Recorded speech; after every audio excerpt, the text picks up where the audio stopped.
ጤና ይስጥልን። ከወደ ሩሲያ ሰበር መረጃ ተሰምቷል። አብራችሁን ቆዩ። ሩሲያ በመካከለኛው ምስራቅ የሚገኙ የአሜሪካ ጦር መርከቦችና ሌሎች ወታደራዊ ይዞታዎች ላይ ጥቃት ለመፈጸም ሊውል የሚችል መረጃ ለኢራን ማቅረቧል። ለጉዳዩ ቅርበት ያላቸው ባለስልጣናት እንደነገሩት የዜና ወኪሉ አሶሲኤትድ ፕሬስ ዘገበ።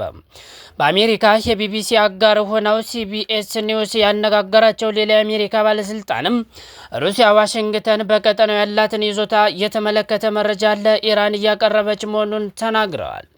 ስለዚህ ጉዳይ የተጠየቁት የአሜሪካ መከላከያ ሚኒስትር ሄግሴት በበኩላቸው ፕሬዚዳንት ዶናልድ ትራምፕ ማንን እያነጋገረ እንደሆነ ያውቃሉ ብሏል።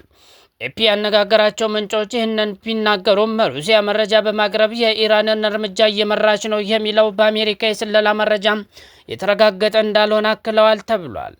ይህ መረጃ ሩሲያ ከሳምንት በፊት አሜሪካና እስራኤል በኢራን ላይ በከፈቱት ጥቃት ውስጥ የመሳተፍ ፍላጎት እንዳላት የሚጠቁሙ የመጀመሪያ ምልክት ተደርጎ መወሰዱን ዘገባው ያመለክታል። በኒውክሌር ፕሮግራሟ ምክንያት ለረጅም ጊዜ መገለል ከደረሰባት ኢራን ጋር ወዳጅነታቸውን ካስቀጠሉ ሀገራት አንዷ ሩሲያ ነች።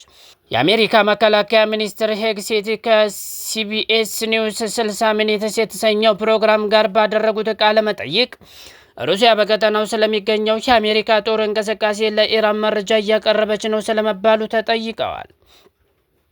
ሚኒስትሩ ምላሽ ሲሰጡ አሜሪካ ሁሉንም ነገር እየተከታተለች እንዲሁም በውጊያው እቅዷ ውስጥ እያካተተች እንደሆነ ተናግረዋል።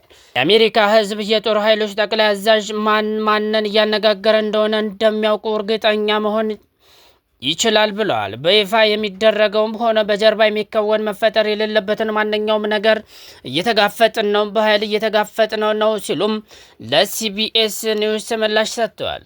በሌላ በኩል የሩሲያ ፕሬዝዳንት ቭላዲሚር ፑቲን ከኢራኑ ፕሬዝዳንት ማሱድ ጋር መነጋገራቸውና ሀዘናቸውን መግለጻቸውን ክሬምሊን አስታውቋል። ሩሲያ የኃይል እርምጃዎችን መቆም አለባቸው የሚል አቋም እንዳላትም ገልጿል ተብሏል። የፑቲን ጽህፈት ቤት ያወጣው መረጃ እንደሚያመለክተው ሁለቱ አካላት ግንኙነታቸውን ለማስቀጠል ተስማምተዋል ብሏል።